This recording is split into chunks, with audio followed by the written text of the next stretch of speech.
So we were studying Sturm Liouville problems, which is a second order boundary value problem. So we can convert any second order equation of the form, this general form, into Sturm Liouville form by using a transformation. So quickly we will prove this result. So we consider OD in most general form with variable coefficients.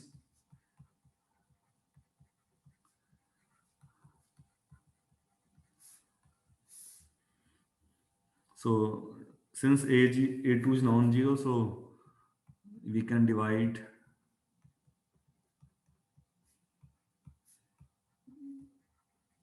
you can divide A2.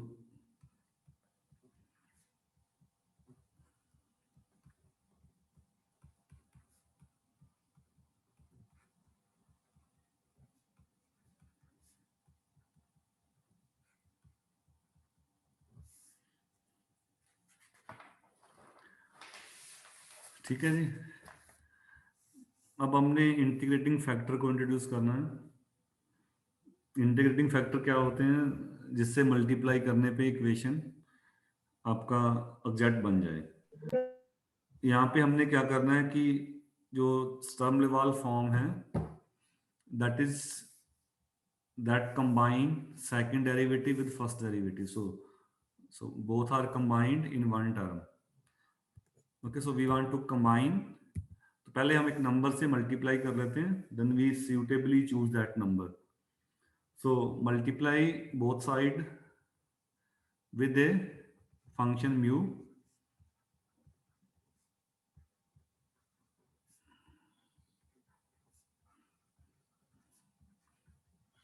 That will give you, so mu x,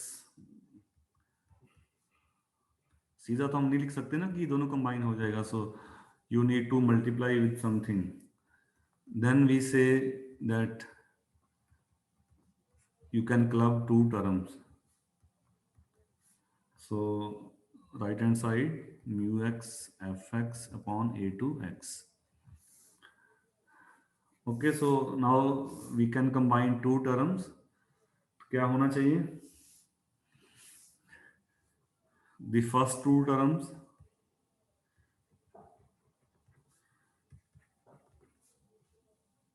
so mu x is also here. The first two terms can be combined into exact derivative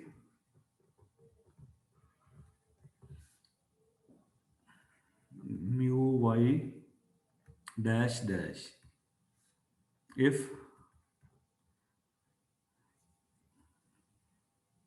अब इसको differentiate करोगे तो क्या मिलेगा? Mu y dash dash, mu as it is y का derivative y double dash, फिर क्या देगा ये? म्यू का derivative mu dash, then y dash as it is. तो जो म्यू डैश है वो किसके इक्वल हो, तो ये होगा, यानी कि अगर आप म्यू डैश ये पिक करते हो तो आप दोनों टर्म को कंबाइन कर सकते हो. क्या लिखें म्यू को? सो into exact derivative if we take, if we choose जो सेकंड टर्म है, यानी कि म्यू डैश एक्स, वो क्या होना चाहिए? म्यू एक्स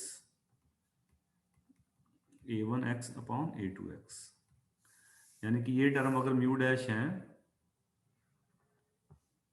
तो म्यू वाई डैश डैश, इसको ओपन करोगे तो आपको ये टर्म मिल जाएगा, सेकंड और फर्स्ट दोनों.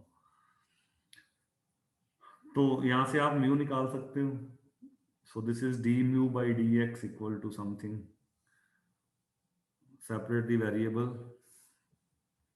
but you can write d mu by mu equal to a1x upon a2x dx, ये बनेगा। लेफ्ट हैंड साइड ब्रैकेट में x भी है, उसको मैं स्किप कर रहा हूं। So on integrating without constant, so you got mu of x equal to e की पावर में चला जाएगा integrant a1 divide by a2x।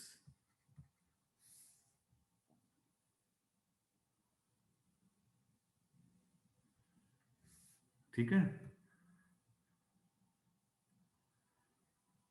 तो यानी कि आपने करना क्या है, जो ओरिजिनल इक्वेशन है उसको आपने a2 से डिवाइड करना है पहले, then multiply with mu x, and mu x is this. तो अगर जो प्रिसाइसली हमने जो प्रूफ करना था, अब उसके अकॉर्डिंग लिखना, तो आप लिख दो उसके अकॉर्डिंगली।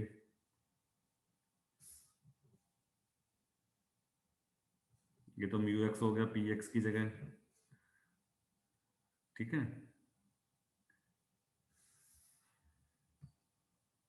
हो गया proof.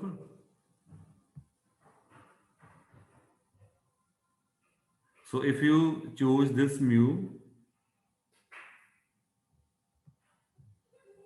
then the equation will be converted into Sturm-Liouville form, यानी कि आपने मल्टीप्लाई क्या करना है, therefore thus the original equation, original second order equation can be multiplied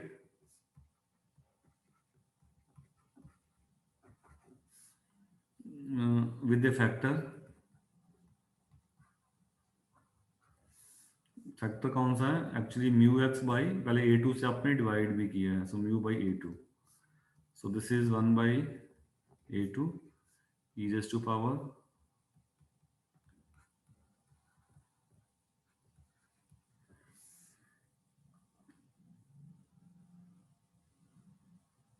तो इसको ही हमने लिखा है वहां पे px लिखा, क्या नोटेशन में क्या लिखा है इसको, px, इसी को लिखा नोटेशन में, म्यू एक्स को हमने क्या लिखा है एक्चुअली वहां पे p ऑफ x लिखा है से।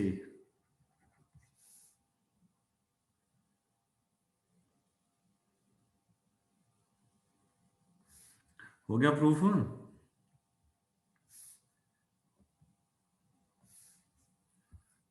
बोल दो। Yes sir. Okay. बाकी आप लिख दो ना, जो क्यू एक्स था वो नई इक्वेशन में ये क्यू एक्स हो गया, so now this is q x, this is q x y equal to, this is right hand side is f x. तो पहले मैंने इंटीग्रेटिंग फैक्टर को म्यू लिखा है, ठीक है, बाद में उसको पी एक्स कह दिया क्वेश्चन के अकॉर्डिंग। और कुछ बातों में सीधा ही दिख जाएगा। मेन एम क्या है कि आपने सेकंड डेरिवेटिव और फर्स्ट डेरिवेटिव को क्लब करना है।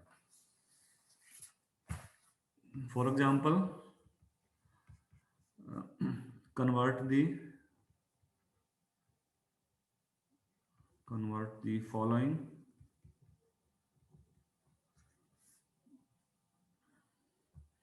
हमने पहले पढ़ा था सेकंड चैप्टर में, लेजेंडर इक्वेशन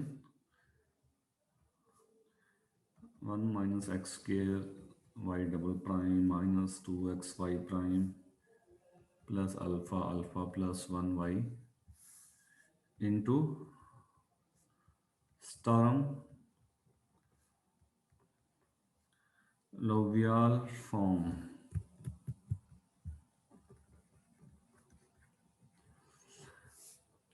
कैसे करोगे कन्वर्ट, इसमें तो दिख ही रहा सीधा, क्या करें।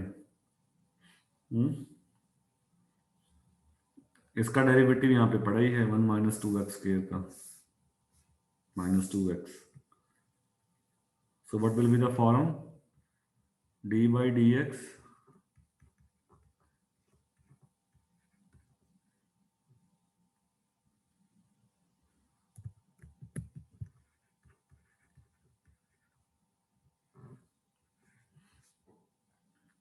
फर्स्ट ये फैक्टर एज इट इज, इसका सेकंड डेरिवेटिव d2y/dx के, फिर ये dy/dx as it is, 1 minus x का डेरिवेटिव -2x, तो सीधा बन ही गया,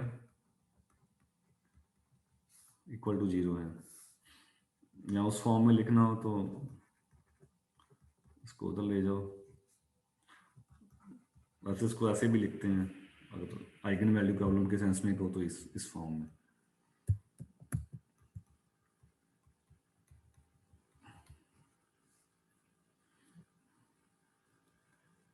ठीक है, तो पी एक्स हमारा जो ओरिजिनल फॉर्म थी, this is P x 1 minus x के,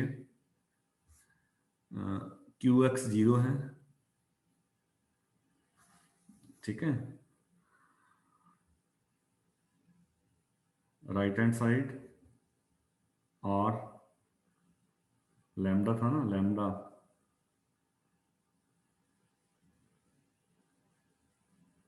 उसी फॉर्म में, स्टैंडर्ड फॉर्म में,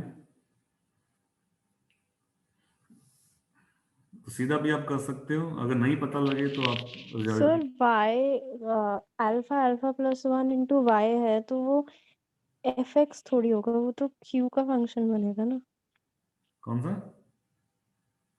सर यहाँ पर आपने लिखा है ना alpha alpha plus 1 into y, हाँ, तो वाई वाला फंक्शन तो क्यू एक्स के साथ होता है ना। देखो अब ये तो एक उसको कन्वर्ट करने का वे है, ठीक है, सेकंड ऑर्डर को कन्वर्ट करने का वे है। मैंने ये वाला फॉर्म बनाया है, पिछले वाला जो, और हमने बिगनिंग सर में, फॉर्म में भी वाई के साथ तो क्यू एक्स ही है, कौन से के साथ?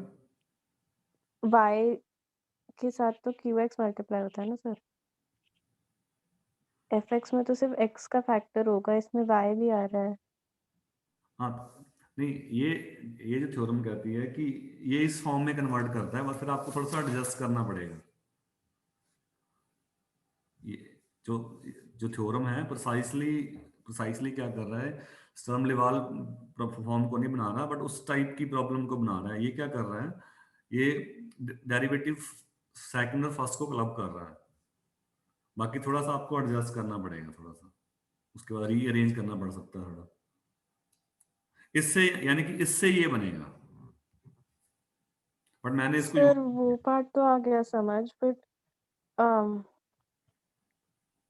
ए नॉट एक्स, सर फिर क्यू एक्स भी p x into a not x by a to x है, हाँ हाँ, तो फिर उसके साथ भी तो वाई मल्टीप्लाई हो रहा है किसके साथ? एफ एक्स के साथ? सर, क्यू एक्स के साथ। हाँ, क्यू एक्स वाई, हाँ। तो अब जो हमें गिवन है उसमें भी तो वाई है अल्फा और अल्फा प्लस 1 के साथ। नहीं नहीं, जो स्टर्म लिवाल प्रॉब्लम है ना, जो रेगुलर प्रॉब्लम, देखिए डेफिनेशन में इनके क्या है कि आप ये डिफरेंशियल ऑपरेटर लिखते हो, यस सर। आप ये कह लो, ये वाली फॉर्म है क्यू एक्स, ठीक है। आर, अगर आप रेगुलर प्रॉब्लम की बात करते हो, हमने फिर लिखा था ना definition, p x r x, ये दोनों टाइप की प्रॉब्लम में आर एक्स पॉजिटिव होगा, क्यू यस एक्स सर। कुछ जीरो हो सकता है, ओके। ठीक है। Yes sir. आर तो उसके अंदर रहेगा, A X equal to lambda X, तो उधर तो एक्स रहना ही है, होमोजीनियस प्रॉब्लम नहीं है, बट वाई दोनों जगह था, वाई यहाँ भी था, सर यहाँ पर R1 होगा, है? यहाँ पर जैसे lambda r x into y है तो आर यहाँ पर 1 है और लैम्डा अल्फा इंटू हाँ, अल्फा प्लस लैम्डा 1 है। अल्फा अल्फा 1 है, आर एक्स 1 है आपका, ओके सर। और क्यू एक्स 0 है आपका, okay sir. Q x can be 0, yes sir. Y दोनों के अंदर है, ठीक है। यस। अच्छा, इससे बना के दिखाओ, चलो, convert x square y double dash plus x y dash plus 2y equal to 0 into S L form, इसको कैसे करोगे?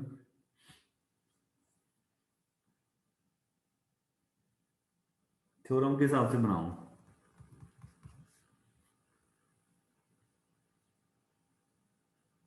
किससे मल्टीप्लाई करें इक्वेशन को?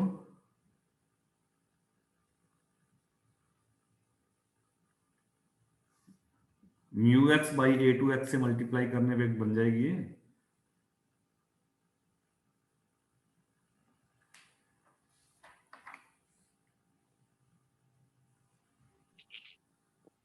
सर x आएगा म्यू x तो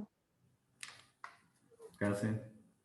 e की power x by x square है। So we multiply the given equation with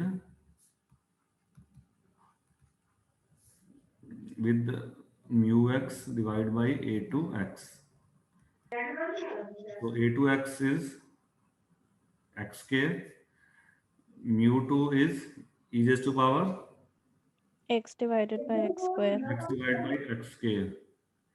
सो ये हो जाएगा x, so x upon x square 1 by x हो 1 by जाएगा। x बच जाएगा। यस तो 1 by x से मल्टीप्लाई करना है, यानी कि ठीक है, यानी कि x से डिवाइड कर दो, तो डिवाइड करने से क्या बनेगा? ठीक है, बन गया ये x y डैश लिखो, x as it is y double dash plus x का derivative 1 plus 2x by y।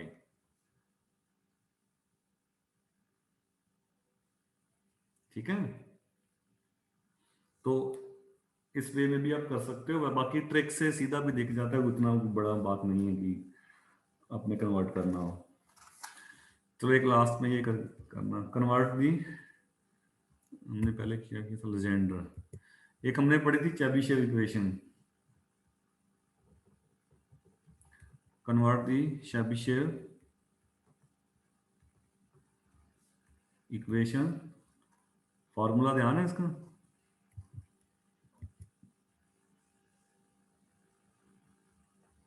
One minus x square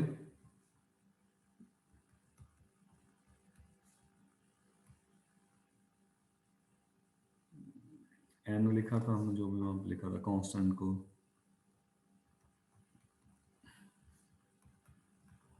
x belongs to -1 to 1 into Sturm-Liouville form.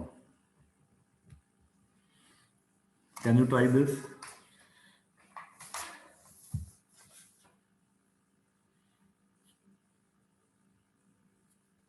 Sir y का कोएफिशिएंट n स्क्वायर है ना? n square constant.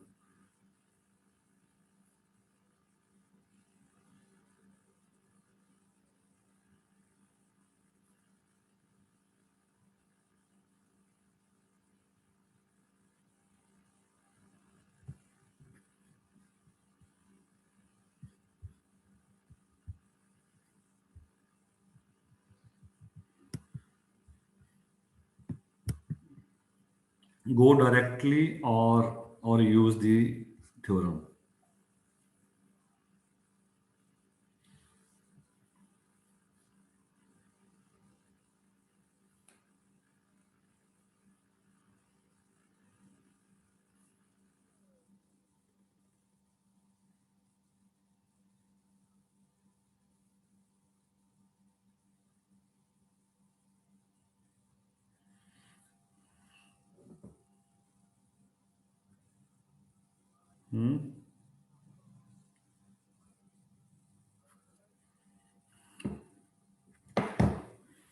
चलो करना try, मैं answer लिख देता हूँ, -d/dx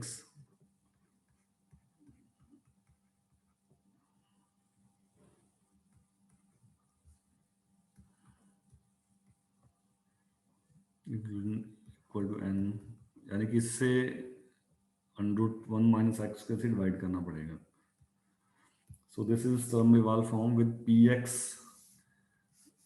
px is 1 by √1 minus x square, qx 0, rx is 1 by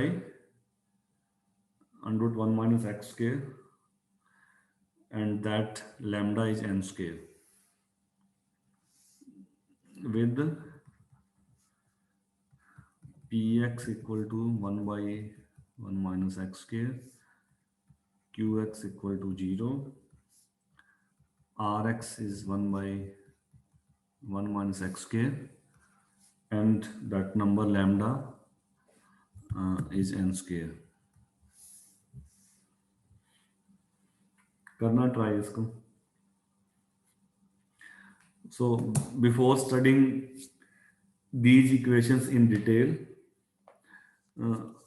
I am recalling some basics of, you can say, functional analysis or linear algebra.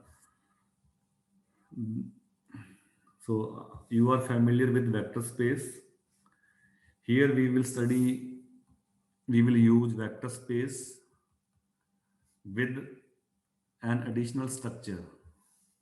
So we will define a function on a vector space. तो first definition इस direction में, sir 1 minute last slide दिखाना।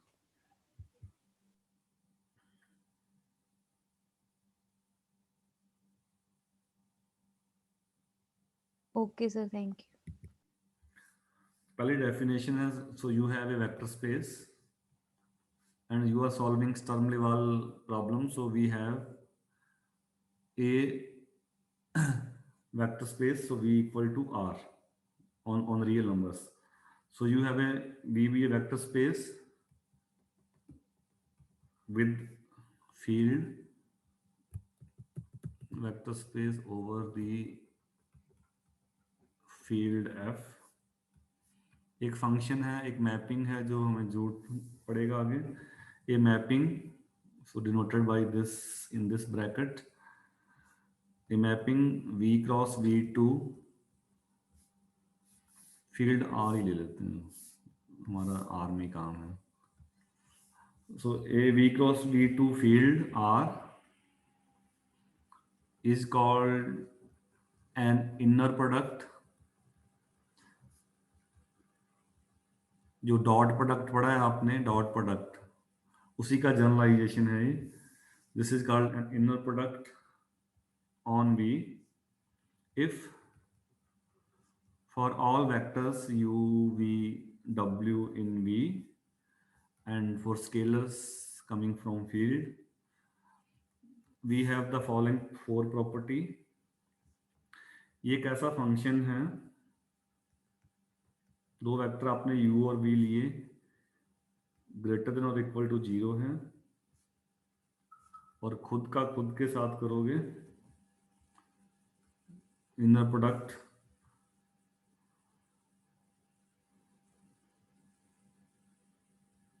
वो अगर 0 है, so if and only if vector is 0। Second property, u v equal to v u,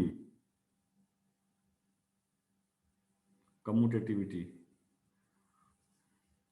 कि inner product आप u का v से लो या v का u से लो, ठीक है, both are same.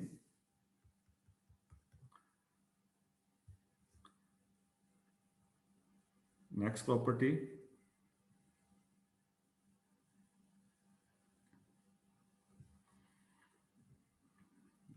u plus v equal to inner product of u with w plus inner product of v with w।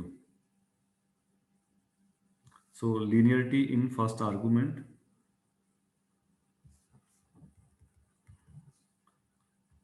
और अगर प्रोडक्ट हो यहाँ पे alpha times u v, then you can take alpha outside। So 3 and 4, these are known as linearity in first argument, और uv equal to v u, ये symmetry है। अगर आपका फील्ड कॉम्प्लेक्स है तो यहाँ पे बाहर आ जाएगा, that is most general definition. But since we are taking only solving differential equation on real line, so I am taking field r। और फर्स्ट और प्रॉपर्टी है पॉजिटिव डेफिनेट, सॉरी ये मिस्टेक कर दी मैंने, v का v के साथ, सॉरी v का v के साथ इनर प्रोडक्ट, ये greater than, that is called है पॉजिटिव डेफिनेट। और 0 कब होगा, जब वेक्टर इटसेल्फ 0 है, और अगर वेक्टर 0 है तो इनर प्रोडक्ट 0 होगा। तो एक फंक्शन जो ये चार प्रॉपर्टी सेटिस्फाई करेगा, फर्स्ट पॉजिटिव डेफिनेट, ठीक है, second symmetry, third and fourth linearity in first argument. उस वेक्टर स्पेस को sorry then that mapping is called inner product, inner product. तो ऐसी बहुत सारी मैपिंग हो सकती हैं हमारे कॉन्टेक्स्ट में। मैं लिख रहा हूँ एग्जांपल, और उससे पहले एक और definition, second definition, an inner product space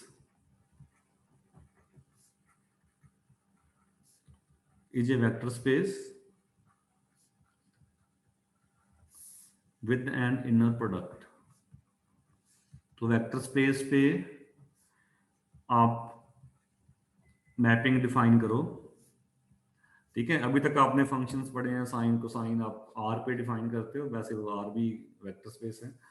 but अब आपने जो भी कुछ डिफाइन करना है वेक्टर स्पेस के सेंस में, वेक्टर स्पेस पे एक फंक्शन डिफाइन कर दो। फंक्शन कौन सा? इनर प्रोडक्ट, जो ये चार प्रॉपर्टी सेटिस्फाई करे। तो उस वेक्टर स्पेस को हम कहेंगे inner product space. For example अगर आप V आपका Rn है, तो ये जो मैपिंग है, so take two vectors in Rn। तो Rn में वेक्टर कैसे होंगे? n टप्पल होंगे। तो आप पहला वेक्टर ले लो x1 x2, ठीक है। दूसरा वेक्टर आप ले लो,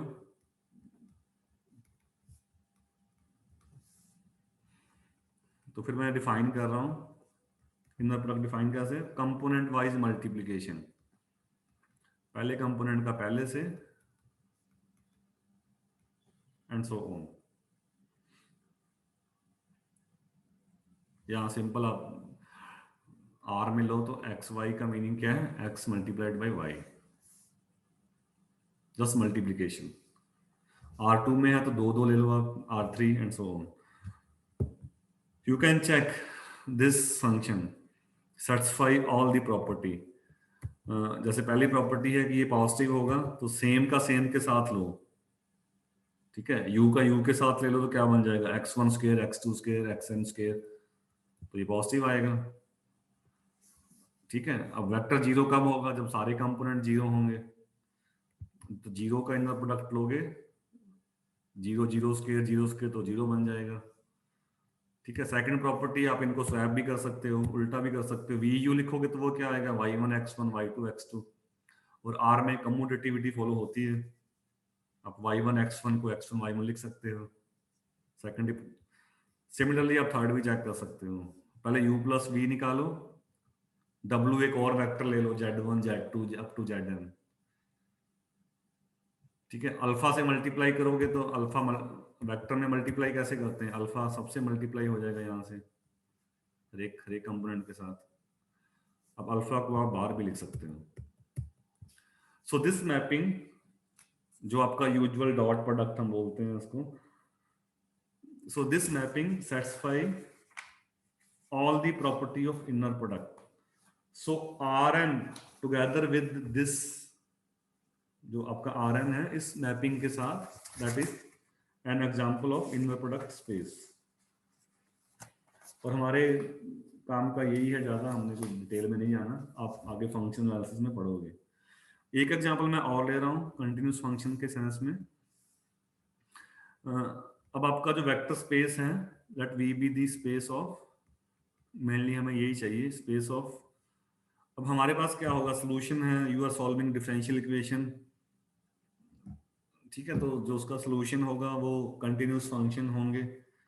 तो जो V वेक्टर स्पेस है, let V be the space of piecewise continuous functions, piecewise continuous functions from an interval AB to R। Then we can define an inner product on this vector space, inner product अब दो function लिए, define कैसे किया है, दो component A to B, अब दोनों को मल्टीप्लाई करके ए टू बी इंटीग्रेट कर दो। तो अब देखो ये भी चारों प्रॉपर्टी सेटिस्फाई करेगा। फर्स्ट प्रॉपर्टी सेम का सेम के साथ, ये पॉजिटिव बन जाएगा एफ स्क्वायर, अगर ए बी ए से बड़ा है तो इंटीग्रल भी पॉजिटिव आएगा। ये इंटीग्रल जीरो कब होगा, जब फंक्शन इटसेल्फ जीरो हो। ठीक है, यू कैन चेक। बाकी लीनियरिटी इंटीग्रल में लीनियरिटी होती ही है, आप कांस्टेंट से मल्टीप्लाई करोगे, कांस्टेंट को आप बाहर भी लिख सकते हो। So this integral a to b fx gx dx, this satisfy all the four property of inner product. So space of all piecewise continuous function is an example of inner product space. ऐसे बहुत सारे हो सकते हैं जो ये property satisfy करेंगे। ठीक है, एक्सेप्ट करते हो उसको।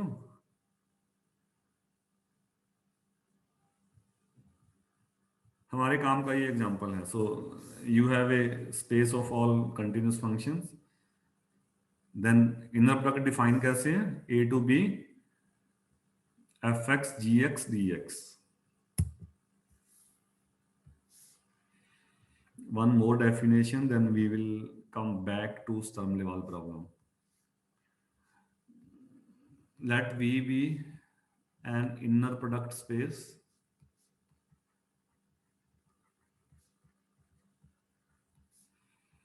then we say that number one, two vectors u and v are orthogonal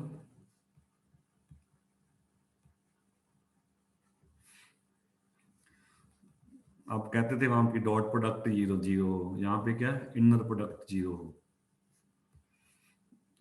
मतलब डॉट प्रोडक्ट का जनरलाइजेशन है ये। So two vectors are orthogonal if their inner product is zero. एक और इसका कॉन्सेप्ट है ऑर्थोगोनल से आगे, U and V are orthonormal. एक ऑर्थोगोनल है, एक orthonormal. If uv equal to 0 for u not equal to v and u with u is 1। तो प्रीवियस कंसेप्ट से जनरलाइजेशन है कि इनर प्रोडक्ट यानी कि ऑर्थोगोनल तो है ही वो, ठीक है, और अगर सेम का सेम के साथ लोगे इनर प्रोडक्ट तो वो 1 हो, तो दोनों वेक्टर ऑर्थोनॉर्मल होंगे। और एक सेट को हम ऑर्थोगोनल तब कहेंगे, ये set S is an orthogonal set of vectors in vector space V if inner product of u with v is 0 for all uv in S with u not equal to v। Set orthogonal कब होगा, जब उसके सारे element का inner product एक दूसरे के साथ 0 हो, उस सेट को हम कहेंगे ऑर्थोगोनल। अब मैं कुछ फैक्ट्स लिख रहा हूं जिनको आपने रिलेट करना है इनसे। अगर आप सर सेकंड वाले में v कॉमा v भी 1 होगा। हाँ, कोई वो तो नोटेशन है ना, एफ और n u and v, yes same का सेम के साथ लोगे तो इनर प्रोडक्ट 1 आएगा, ठीक है। डिफरेंट के साथ लोगे तो वो 0 है। ऑर्थोगोनल तो है, जो ऑर्थोनॉर्मल है वो ऑर्थोगोनल तो है ही। Think in term of dot product, उसी का जनरलाइजेशन है ऑर्थोगोनल। अगर आप साइन mx का साइन nx के साथ इंटीग्रल करते हो, कितना आता है? वो फार्मूला बना लो ना, two sine a sine b. ये आता है पाई अगर m और n नॉन जीरो हों।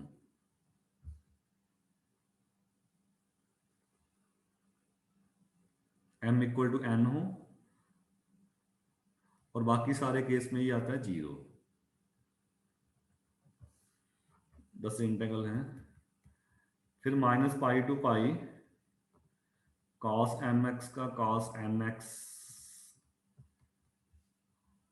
यानी कि दो कॉस लेने हैं अपने, cos m और इनर प्रोडक्ट डिफाइन किए, जैसे ये इनर प्रोडक्ट है, फंक्शन है एफ जी एक्स, इंटीग्रल कर दो। यानी कि जो ए बी इंटरवल लिया था मैंने, वो मैंने लिया है माइनस पाई टू पाई। दो फंक्शन लिए हैं, इनर प्रोडक्ट डिफाइन कर रहा हूं। आप इंटीग्रल कह सकते हो, ये इसकी वैल्यू 2 पाई आएगी, इसकी वैल्यू पाई आती है अगर ये दोनों सेम है, साइन लो चाहे कॉस लो। और जीरो आती है अगर m not equal to n। एक क्विकली थर्ड और लिख लेता हूं मैं। ये तो हो गया साइन का साइन के साथ, कॉस के साथ, कॉस का कॉस के साथ, थर्ड डिफरेंट साइन, साइन हो और साथ में कॉस हो।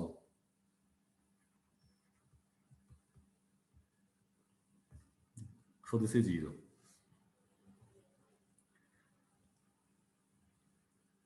तो फर्स्ट को देख के आप क्या बोलोगे ऊपर वाली जो डेफिनेशन के according? Sine mx and sine nx are orthogonal on interval minus pi to pi. कब होंगे? Sir, when m is not equal to n. हाँ, m not equal to n, ठीक है। अगर m इक्वल टू n है तो ये orthogonal नहीं है। m equal to n equal to 0 पे भी तो हो जाएगा सर।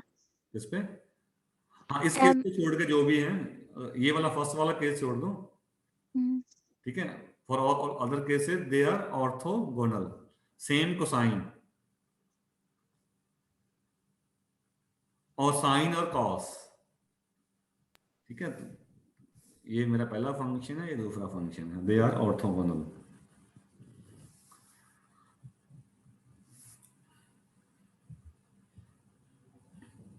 इंटीग्रल कर सकते हो, ये कभी किए होंगे आप लोगों ने, हाँ? लास्ट स्टेटमेंट को क्या बोलोगे? लास्ट को,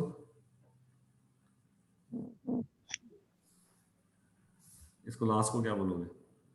Orthogonal set of vectors. हाँ, एक तो एक लिख देता हूँ लास्ट वाले। So therefore for m not equal to n the functions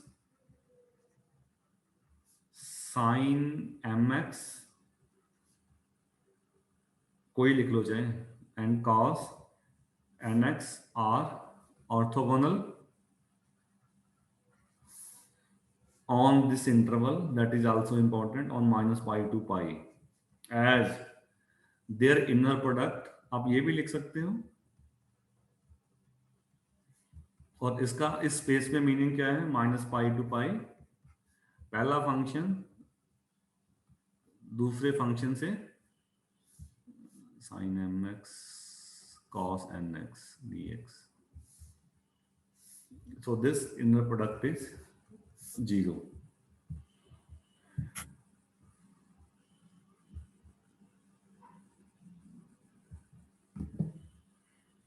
ठीक है।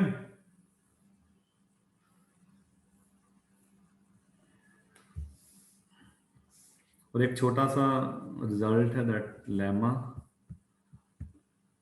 दिस लेमा इज यूज्ड, ये हम इस चैप्टर में बहुत बार यूज भी करेंगे। ये कहता है कि एक आपके पास सेट है orthogonal, let u1 u2 un be an orthogonal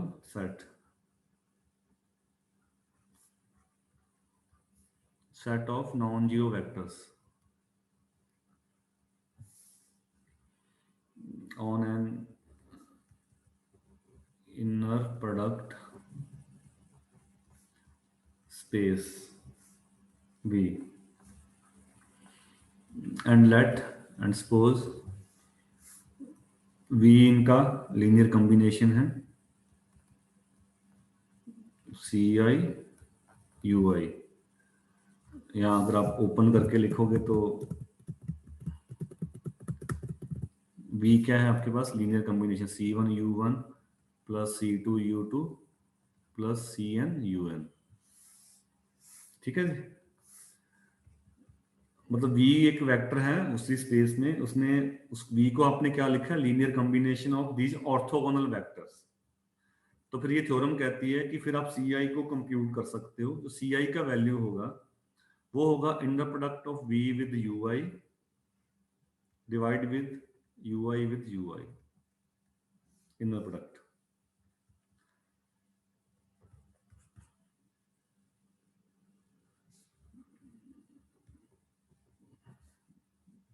एक तो लाइनों का प्रूफ है, V हमने क्या लिखा है, ये लिखा है।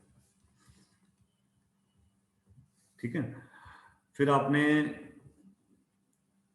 V का इनर प्रोडक्ट लेते जाओ बारी बारी से, यानी कि इसका कहने का मीनिंग है C1 की वैल्यू क्या होगी, inner product of V with U1 divide by U1 with U1। तो V इन जनरल लिख देते हैं, V विद UI क्या होगा, V को आप लिख लो C1 U1, V आपका ये वेक्टर है, मल्टीप्लाई बाय UI। अब थर्ड प्रॉपर्टी यूज करो इनर प्रोडक्ट वाली बार बार, थर्ड और फोर्थ। थर्ड प्रॉपर्टी क्या कहती है, डिस्ट्रीब्यूट कर सकते हो आप अलग अलग, यानी कि थर्ड और फोर्थ प्रॉपर्टी लगाओगे तो C1 बाहर आ जाएगा, U1 का इनर प्रोडक्ट UI के साथ, सेकंड टर्म में आएगा C2 का U2 का इनर प्रोडक्ट UI के साथ, कहीं पे जाके CI आएगा UI का इनर प्रोडक्ट UI के साथ, एंड सो ऑन। एंडिंग होगा इसका CN UN का इनर प्रोडक्ट UI के साथ। लिख सकते हो इनको, सेकंड प्रॉपर्टी को बार बार अप्लाई करो, कांस्टेंट को बाहर निकालते जाओ, यानी कि U1 का पहले मेंबर का UI के साथ, तो ये सारे जीरो बन जाएंगे क्योंकि ऑर्थोगोनल हैं। सिर्फ कौन सी टर्म बचेगी, UI वाली, यही बचेगा बस। ऑर्थोगोनल की पहचान क्या है, एक वेक्टर का दूसरे के साथ इनर प्रोडक्ट जीरो आएगा, नहीं तो सारी टर्म कैंसिल हो जाएंगी, जीरो, एक सिर्फ ये बचेगी CI UI विद UI। तो यहां से CI निकाल लो, इधर V का इनर प्रोडक्ट UI के साथ divide by UI with UI, hence proved. हमने क्या यूज किया, orthogonality. Orthogonality says that inner product UI UJ that is 0 for I not equal to J। अगर डिफरेंट डिफरेंट वेक्टर हैं तो inner product zero होगा, so all term except ith they will be zero.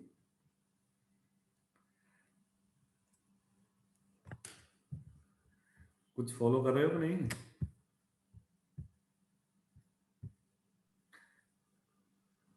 हैं? से something आ गया sir समझ। ठीक है, तो यही इंपॉर्टेंट प्रॉपर्टी है। अब देखो ऑर्थोगोनल वेक्टर हम क्यों यूज करते हैं। एक तो अच्छी बात यह है कि आपने लीनियर कॉम्बिनेशन लिखा तो ऑर्थोगोनलिटी के हिसाब से आपको कोएफिशिएंट निकालना आसान हो गया, आपको कांस्टेंट मिल गया। और दूसरी चीज, अगर आपके वेक्टर ऑर्थोनॉर्मल हो, ऑर्थोनॉर्मल क्या था, सेम का सेम के साथ करोगे तो 1 आएगा, तो ऑर्थोनॉर्मल में क्या बनेगा, ये नीचे वाला 1 बन जाएगा, आपका काम और आसान हो गया। That's why we use orthogonal vector and orthonormal vectors. अगर ये वेक्टर ऑर्थोगोनल ना होते तो फिर आपको एक, आपने लीनियर कॉम्बिनेशन लिखा फिर आपको कांस्टेंट निकालने मुश्किल हो जाते फिर आपको। So due to orthogonality you can easily compute the coefficients, and further if vectors are orthonormal, then division factor will be 1. So that will make your task easy. इसमें आगे फूरियर सीरीज भी आएगा, उसमें भी हम ये कुछ ही करेंगे, that this important lemma will be used. और आपने ये इंटीग्रल भी ध्यान रखने हैं, ये फूरियर सीरीज में भी आपने पढ़े होंगे. You can use direct sine m का साइन n के साथ क्या आएगा, कॉस का क्या, कॉस डिफरेंट हो क्या आएगा, साइन का कॉस के साथ कितना आएगा. ठीक है. So these are some concepts from linear algebra, and tomorrow we will continue to study some qualitative properties of Sturm-Liouville problems. Any query?